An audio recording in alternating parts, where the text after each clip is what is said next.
Lakeland Public Television's Common Ground is brought to you by the Minnesota Arts and Cultural Heritage Fund. I do a lot of different types of artwork.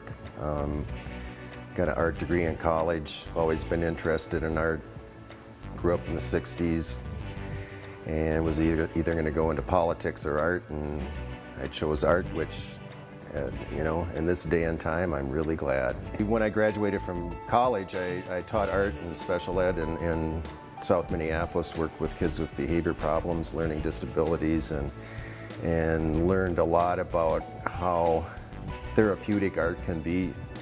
And it was really rewarding job experience. But after doing that for about 4.5 years, I got tired of the Twin City life, and like so many other people, I ended up moving up to Brainerd and tried to find out what I could do up here involved in art, and started my own business about, well, it's been about 26 years now. And my main goal was just to try to keep busy doing something creative, no matter what it would be. And one thing that I saw could use a little creativity was signs, because I hated signs. So I started doing a little more artistic signs, something with more design. Design is mainly the thing that gets me motivated in all of my art projects. And so, considering signs weren't very creative, I just found kind of a niche for myself and gradually got into doing three-dimensional carved wood signs, sandblasted signs. I've decided to do a lot of logo work, commercial artwork. I do illustrations, and I've done a couple cartoon maps for the Whitefish area, for the Nisswa Gull Lake area.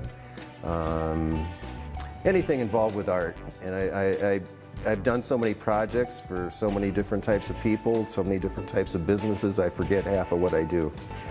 And I really find it really rewarding. I really enjoy what I do, and it keeps me motivated to keep on going. Art's a really difficult thing to make a living at, and what I tell a lot of people that get art degrees is just keep plugging away, do whatever you can that's creative, and eventually you'll find it become a bigger part of your life. Yeah, Lee Anderson has a great boat collection in the Nisswa area. He's won a lot of awards and different antique boat shows around the country. And he has a lot of his boats in the Nisswa area. And luckily enough, he's had me do a lot of the gold leaf work on his boats as they're being restored. Wood boats need a lot of maintenance yearly because they're old wood. You know, most of his boats date back into the 1920s. And with wood expanding and contracting, they need to be refinished a lot. So as his boats go through the process of getting refinished, he's having me do gold leaf work on a lot of names on the transoms. I'll design the transom design, get it okayed by him.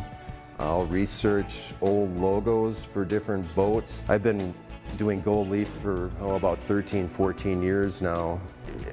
Originally I got into gold leaf, I think, because I always had an interest in like Egyptian art.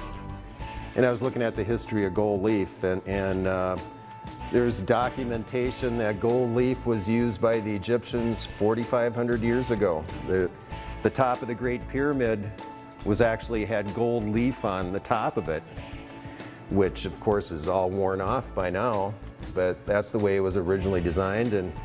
And I was always really intrigued by the artwork that they found in King Tut's tomb. I had experimented with gold in different sign projects and always been interested in it, so I started doing that, and Lee really liked the results, so I've done quite a few of his boats now. This particular boat is called the Black Arrow, and it's really one of a kind. It's made by the Fay and Bowen Boat Company, and it's about a 25-foot long arrow. And I used relatively close to the original arrow that was used. So yesterday I came by and put on Gold Size, which is special kind of varnish. And the varnish takes approximately, I'd say 24 hours to set up until it reaches the right tackiness in order to make the gold have the most luster and reflective qualities. Right now what I just did is this side of the arrow, I laid the gold section by section with these, they're about 3 1/4 inch squares of gold that's been beaten down between pieces of leather and extremely thin and very fragile. I've laid the gold down and I have to go back and try to find the spots where there may be little pinholes because the gold is beaten so thin, and so I'm going to end up rubbing over these to make sure I didn't miss anything. Now I've gone over this, all the gold is attached, and then I have a really soft brush. It's actually a kind of expensive makeup brush that I use, and it's very soft on the end. I don't want to do any rubbing or anything on here for at least a couple days, just because the gold size, which is the special varnish, it takes a long time before it gets hard. So I'll wait at least a couple days before I do any special spinning or texturing with velvet and things like that. So when I get done finding all the pinholes and making sure I didn't miss anything, I'll go with this, and then I'll start cleaning it off. So what I'm going to try to do with this arrow is make it look like it's actually carved into the deck, the sides of the boat. I want to do some special burnishing to try to create a three-dimensional look to the gold that I put on a few days ago. And it is a little bit of a tricky process, trying to get somewhat of a three-dimensional look on a two-dimensional surface.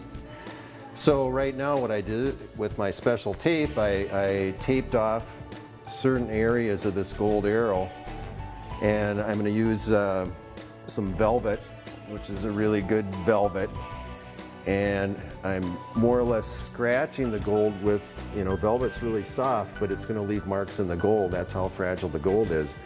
So I'm going to make the parts of the arrow look different when the boat's out in the sun or different light sources, so that there's going to be a contrast between the top and the bottom all the way along the arrow, and make it look beveled and somewhat three-dimensional. And that's going to add a lot of luster and just make it a little bit more attractive than just flat gold. What happens, the little bit of scratch that I put in there is going to reflect the light.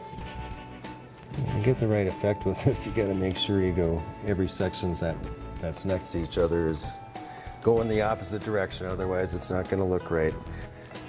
Heading down to the home stretch here, and then I'm going to go and take a good close look at everything. See if I need to do any more burnishing on certain spots. Make sure all the lines line up pretty decent, and then I'm done. I'm lucky enough to run into some people who want to have the gold leaf done and do appreciate the quality of work I put in. I bend over backwards to try to do things right and in the best way, come up with the best designs, do things as authentic as possible, and it's nice to find people that do appreciate that, And I've been blessed to be able to do such a variety of projects, and always learning something new, always experimenting, trying new things. And that's what art's all about. That's what life's all about. If you keep on learning things, things always stay interesting. If you enjoyed this segment of Lakeland Public Television's Common Ground, consider making a contribution at lptv.org. If you have segment ideas pertaining to North Central Minnesota, contact us at legacy@lptv.org.